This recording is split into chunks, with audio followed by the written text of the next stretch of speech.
Hello, welcome back to the channel. I'm Damo, and on today's pedal out video we're back in the Mercedes C350E, and today we're going to be talking about the different driving modes and also the different setting modes for the hybrid system.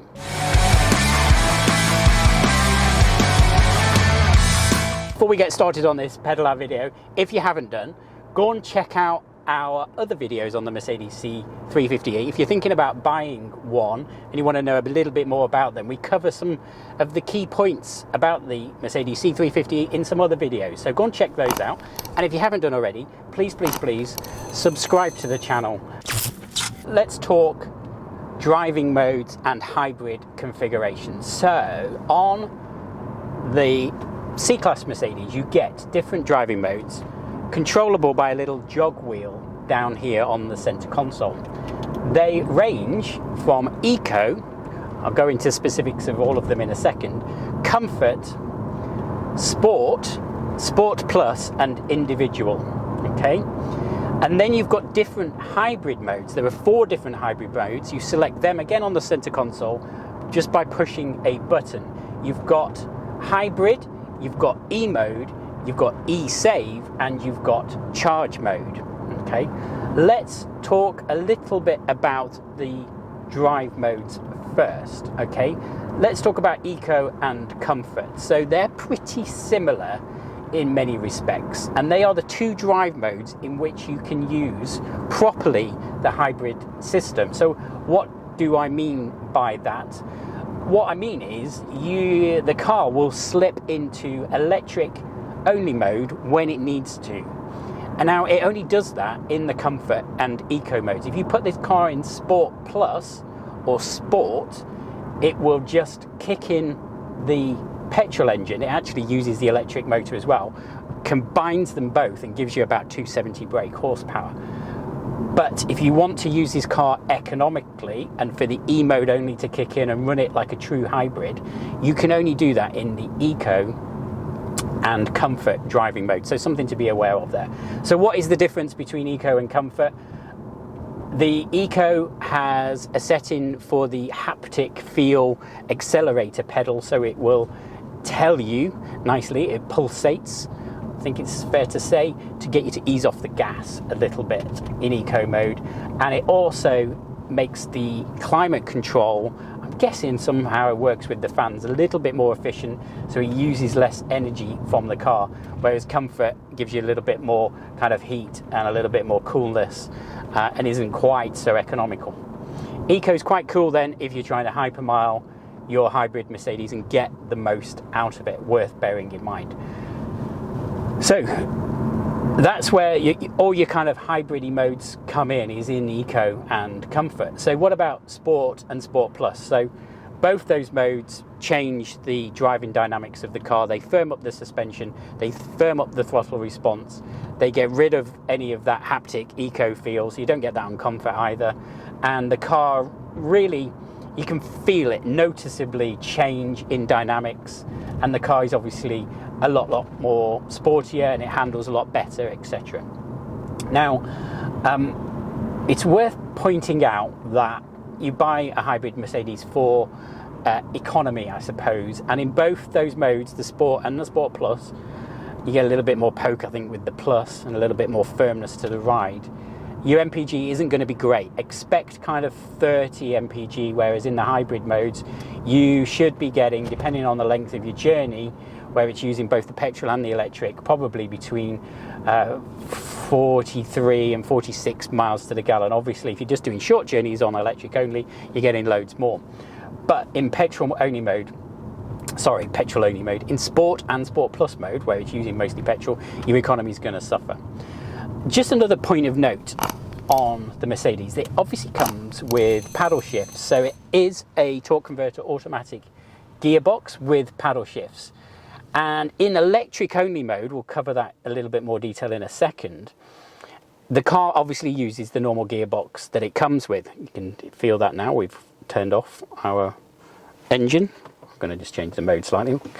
But if you use the manual paddles, so slip this car into manual mode and change the gears, it will automatically switch the driving mode to petrol version. So you can't kind of manually shift gears without the petrol mode being engaged, unless you're going really slowly. But there you go. It's literally just kicked in the petrol engine. So if you're after a car and you want to use the manual gearbox, just know that you can't really do that. You can't do it in the with electric only moding.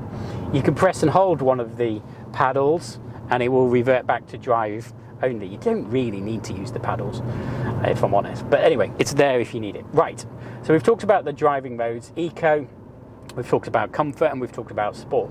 Let's talk, this is where the fun happens, with the 4 different hybrid modes. Right, so you have got hybrid, which is your sort of default, and it kicks into hybrid when you're in Sport Plus, and the car just takes over using that petrol engine and the battery, the high voltage battery, together to get the most out of it. Okay. The other modes you've got are E-mode, which is electric only. Great if you're just doing short distances and you've plugged the car in and got it charged. Bear in mind the electric only range in this car, covered it in my other videos, is not that great. You can expect on the dial 11 miles. In reality, probably more like 7 or 8 miles, let's be honest. So it's not that great in electric only mode. That doesn't detract from the car.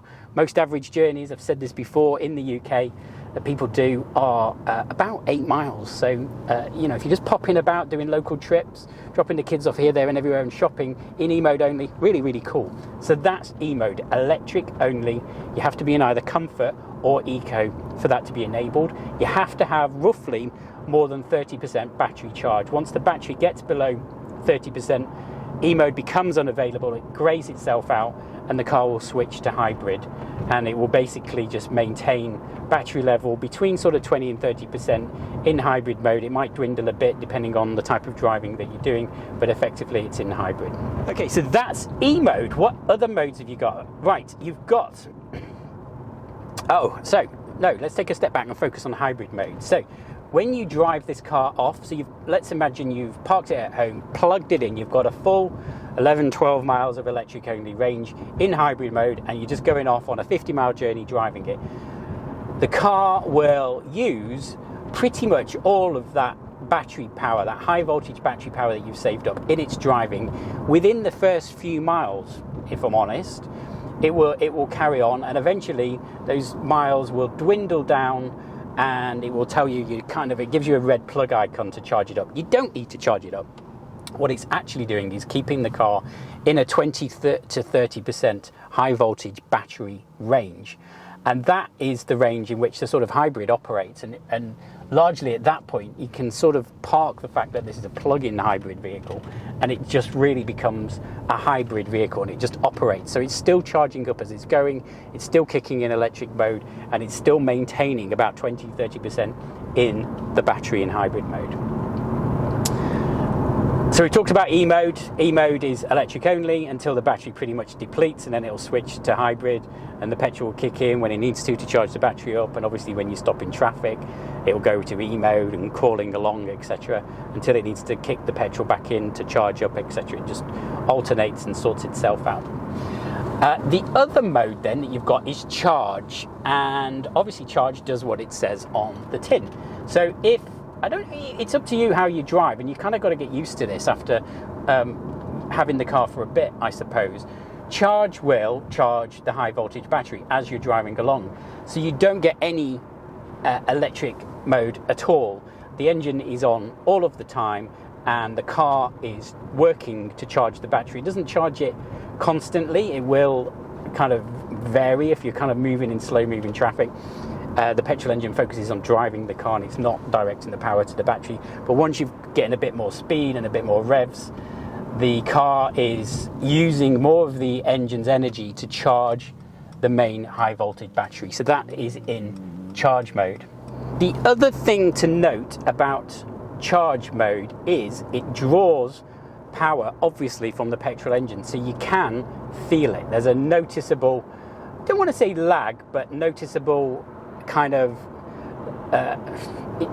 you can tell the engine's having to work hard. I suppose a loss of power to some extent.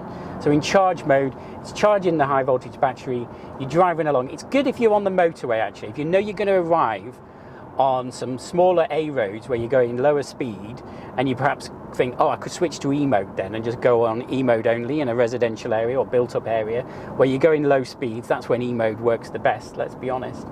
And you go in on a dual carriageway before you get there, or a motorway, put it in charge mode, and it will charge the battery up literally in no time, probably maybe 20 minutes of driving, 20-25 minutes, and you'll shove in a good 40-50% of charge into that high voltage battery, so it's pretty good. Now, the other mode worthy of note is the ESave mode, and this confused me at first because I wasn't quite sure what it would do, but I've started using it more and more, and I guess you could say this is a tips video, so I would recommend using ESave more. What ESave mode does, I assumed at first ESave would preserve the energy in the high voltage battery, which it does, but I also sort of thought, well, does that mean it doesn't kick in electric mode? And the answer is no, that's not the case. ESave's very clever, and it's actually the same as the hybrid mode, but what it does is it stops the high voltage battery dipping below the percentage where you turn ESave on. And it's actually how I tend to drive this car now. So I'll give you an example. I'll set off, I'll have plug this car in, it will have its full 11-12 miles of electric only range. I'll drive it in hybrid mode, or I'll use E-mode if I feel like it, because it's low speed built up area type traffic. And I'll wait, you can check on the dash, to when the high voltage battery gets to about 50%. And the range of this car then it will show us about 5 or 6 miles. And at that point, I'll kick in ESave mode.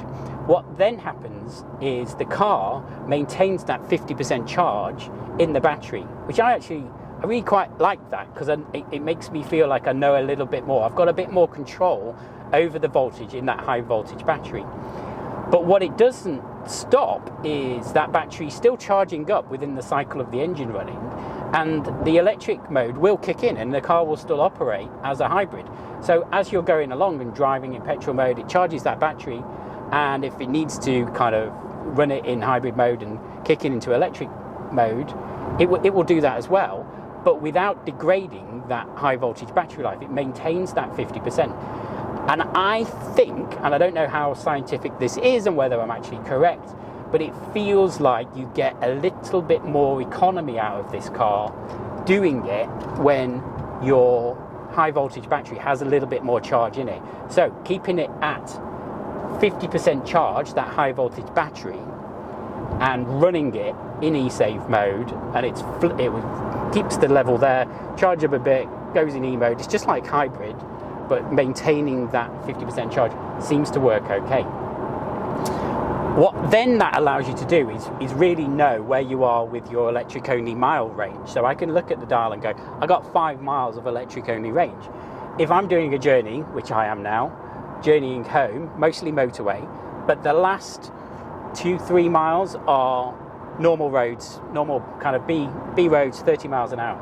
I can preserve now, which I'm going to do, 50% of my high voltage battery range around 5 or 6 miles till I get off the motorway, and then I switch to E-mode and just do those last few miles, residential area, 30 miles an hour, in E-mode only.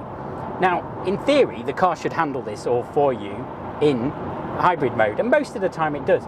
But I find having that bit of control means I can eke out a few more MPG. Now, this sounds really dull if you're not into kind of hypermiling these things or what have you. But if you do buy one of these cars, that's kind of part of the reason you bought it, is for the economy element. So it's fun to kind of do it. So hybrid only, maybe you get 44 or 45, whereas doing it like this, managing that cycle yourself, looking at the battery voltage hitting in ESave, you can expect to get 45, 46, maybe even 47 MPG out of the car on an overall sort of 40-50 mile an hour journey with a mix of motorways and A roads, etc. Again, having owned this car now, I don't know, 7 or 8 months, I've come to learn.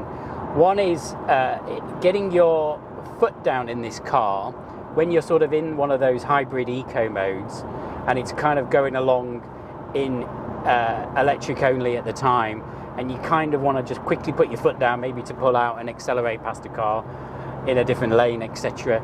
Sometimes that can be a bit laggy almost. It takes a while. It kind of has to think about it. It goes, oh, I'll give you the petrol engine now. You obviously want a bit more power, and that's like with your foot slammed to the floor. There is that little bit moment of hesitation.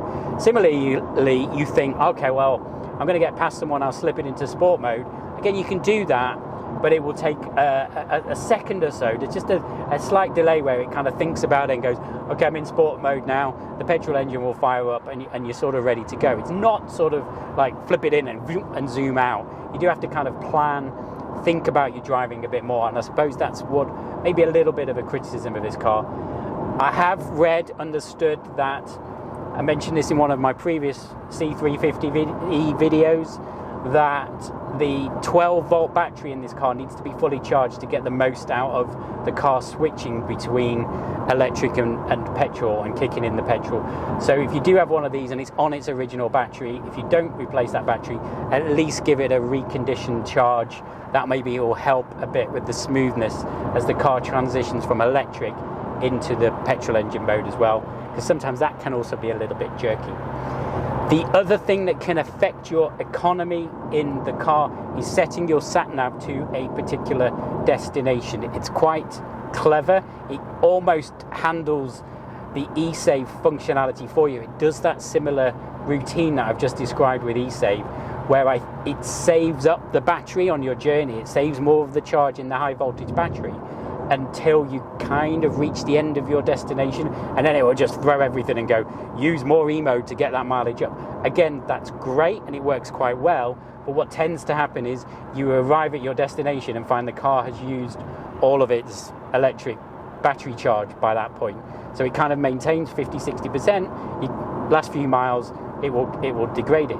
That's fine if you're kind of going home and you can plug it in and charge it, but if you're going somewhere where you can't do that, you maybe want to think about that and control it yourself a bit more with that ESave option, so that when you do drive it away again, you've got more emode power.